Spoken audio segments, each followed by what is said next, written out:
Hello, boys and girls, ladies and gentlemen. My name is Clankzoker. Welcome to another My Thoughts On. And today we've got another double one here. And this time it's for Mary Poppins and Mary Poppins Returns. This is the 1964 original classic and the recent 2018 sequel starring Emily Blunt. And since last week I did Green Book and Can You Ever Forgive Me, I did say I was going to do these two. Might as well catch up on them. And here we are. I have seen them both now, and since obviously there's not a lot of films that's out in cinemas that interest me until Secret Life of Pets comes out, I might as well just do these two quickly and then, get some other stuff done. So let's talk about the 1964 version of Mary Poppins. What is Mary Poppins about? Well, it's about a family of the Banks. These children are not easy to keep an eye on, so they hire a new nanny. Do you know who it is? No, it's not Emma Thompson. It's not Nanny McPhee. It's Mary Poppins, played by Julie Andrews. She looks after them, but she's no ordinary nanny. No, she has a bag. She can come down in her umbrella. Not like that, but I mean, she can, hover and fly. She's different. Let's put it that way. And these children absolutely adore her. They can easily, enjoy her company, and they think that she's delightful and all that. Well, Mr. Banks, played by David Tomlinson, he's got a job and he's very strict and most unorthodox, and he doesn't want the children to do this and that, and he doesn't care that much. Well, that's going to change. They also come across this chimney sweeper bloke named Bert, played by Dick Van Dyke, and they go on this wonderful adventure. Very wonderful, actually. It's like supercalifragistic. I can't say it. Supercalifragisticexpialidocious. I tried. It's shit. I should probably tell you guys that I've never seen Mary Poppins before. Okay. Whoa. Don't put any hate comments down there, please. It's not that I thought it looked bad. It did look slightly dated, but that didn't mean it looked terrible. I just never had the chance to see it. And I'm glad I did. The story is very simple and, straightforward, but that's kind of the point. There's a little bit of complexity, I suppose. But at the same time, what else can you do with a story about a nanny and two children having fun? Not a whole lot, but if you can pack in enough elements, then it should be fun, exciting, and charming. And with this movie, it certainly does that. The comedy, while nothing super funny, is very heartfelt and quite charming. When it tries to be serious, it does it well, and it does it very believable. It does it quite... let's say it's very believable and it doesn't feel forced. When it comes to the song numbers, which I will get to in a bit, it gets a lot better. It's also not a very boring movie too. It's still, it can still get your attention. You can still get into this story, and it's still interesting despite its simplicity. So, Mary Poppins, if you really wanted to see that simplicity and whimsy and charm can work with all three elements working at once, then you got a good movie coming. And Mary Poppins, you certainly did that right. Visuals. As I mentioned, this is from 1964. You probably think I'll say, oh, it looks dated, oh, it looks bad, I don't like the look of it. No. Yeah, it is. It is dated, but not bad. Sorry, not badly dated, actually. It still holds up surprisingly well from that from that decade. It's a very well shot movie. The practical effects are so impressive even to this day. This was back when CGI wasn't a thing. Thank goodness. Um, every movement of these performances, all the practical effects and all the jokes and all the whimsy, it all works. It doesn't feel out of place or forced. It's also a very colourful film too. Well, at times, anyways. When it goes animated, it looks wonderful. The actors blending in with the animated characters work, in my opinion, and it's like Roger Rabbit. It's so incredible and so hard-working.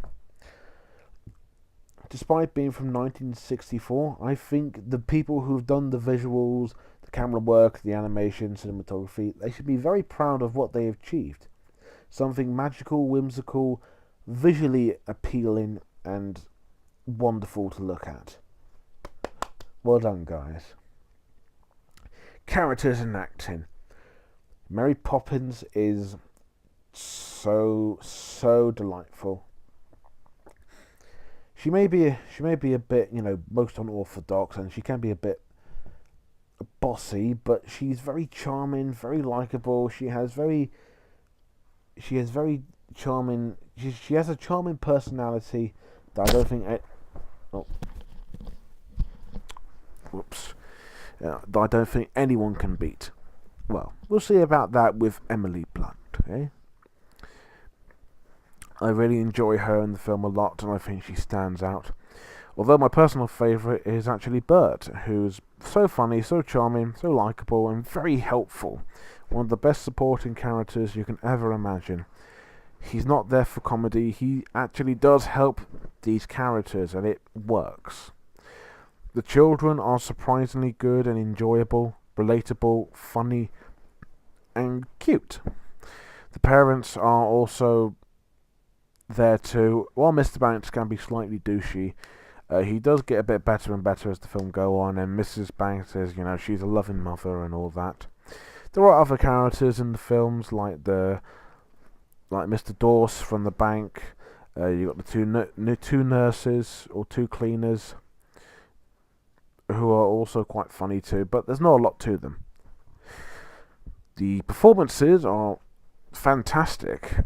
Julia Andrews won an Oscar for this performance, and it shows. She's charming, delightful, splendid, I should say, and I love her smile. Every time I see Julia Andrews smile, it brings warmth to my heart. And I think she looks beautiful from that age. I believe she's doing okay now. Dick Van Dyke is so good as Bert.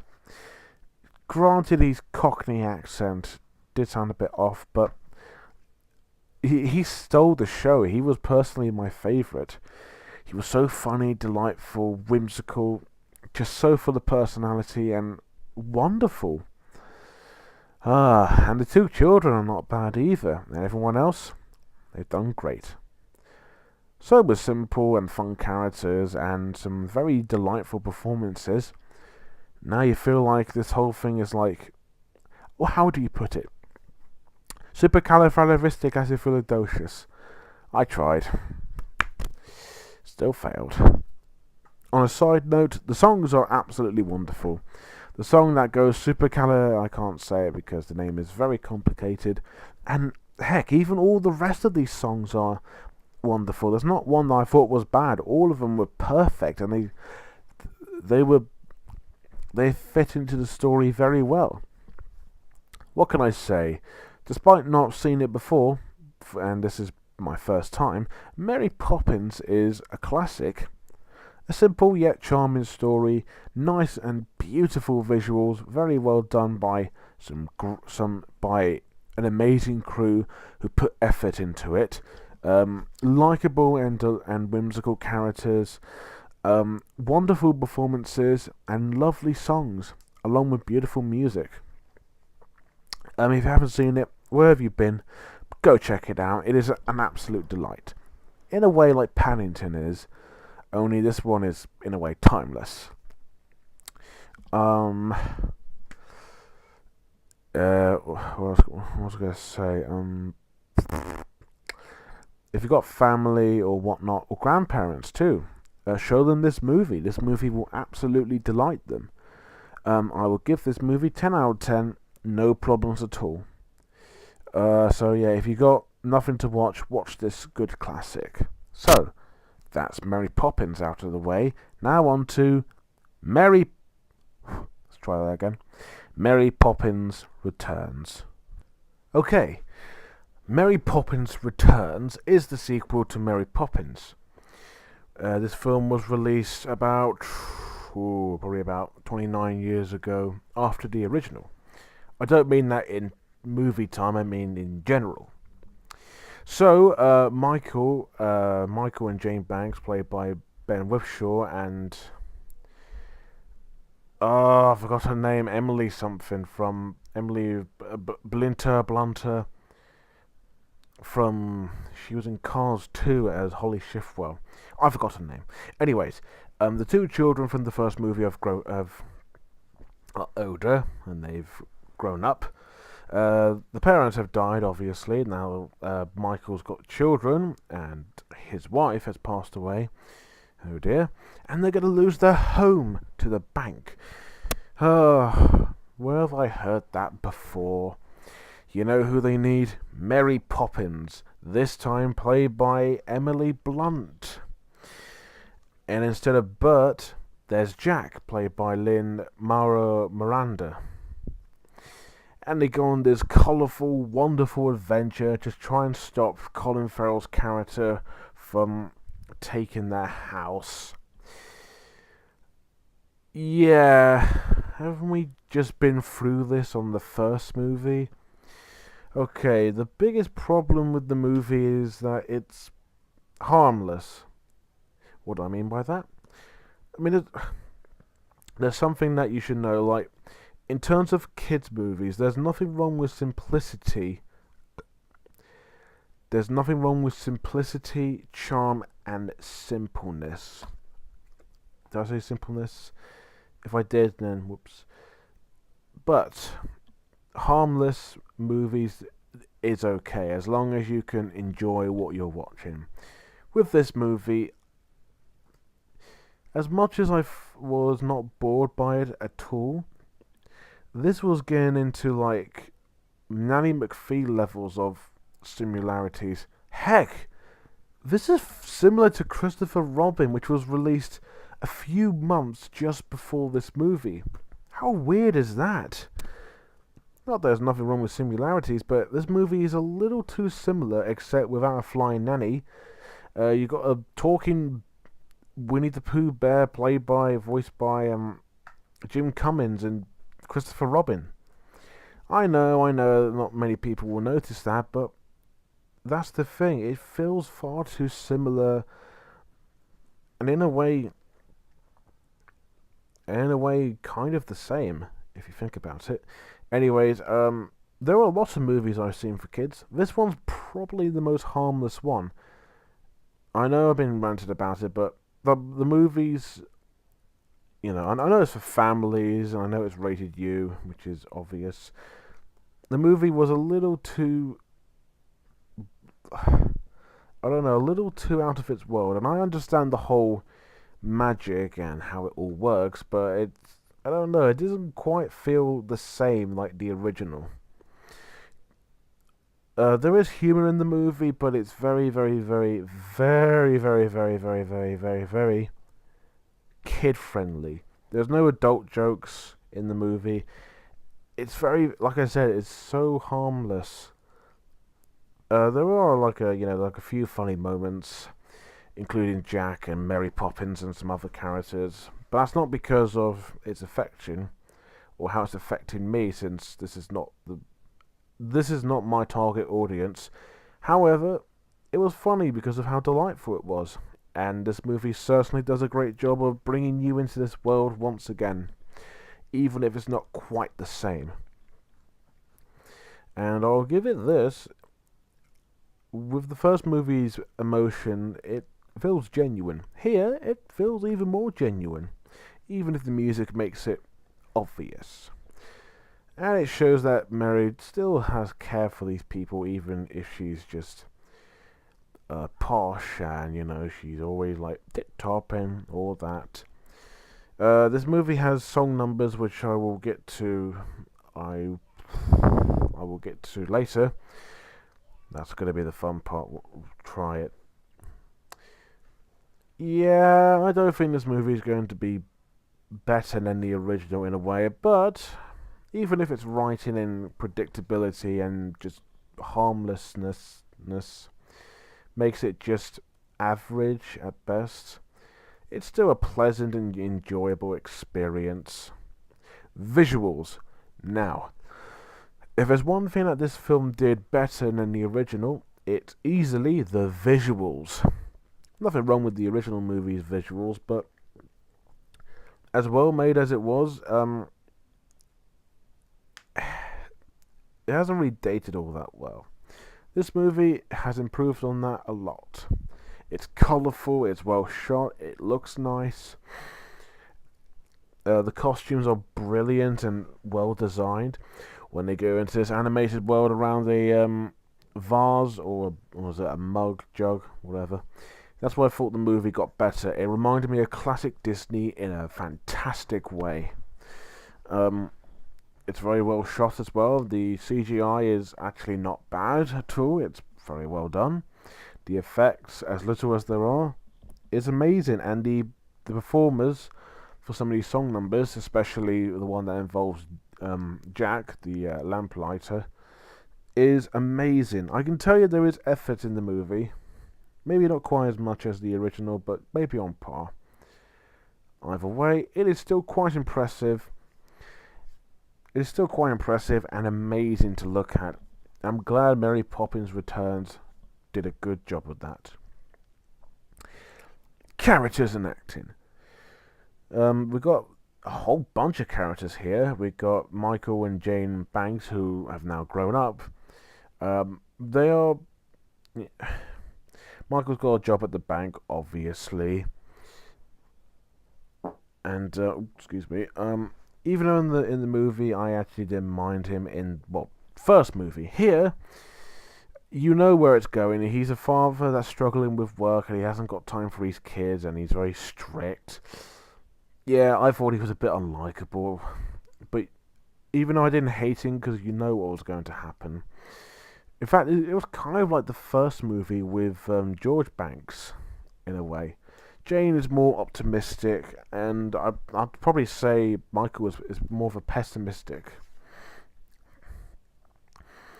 But Jane's is far more likable and actually joyful than Michael. She was quite interesting. Who else? I've got the three children. Georgie, Annabelle, John. These three are nothing special really. They're just the typical kids.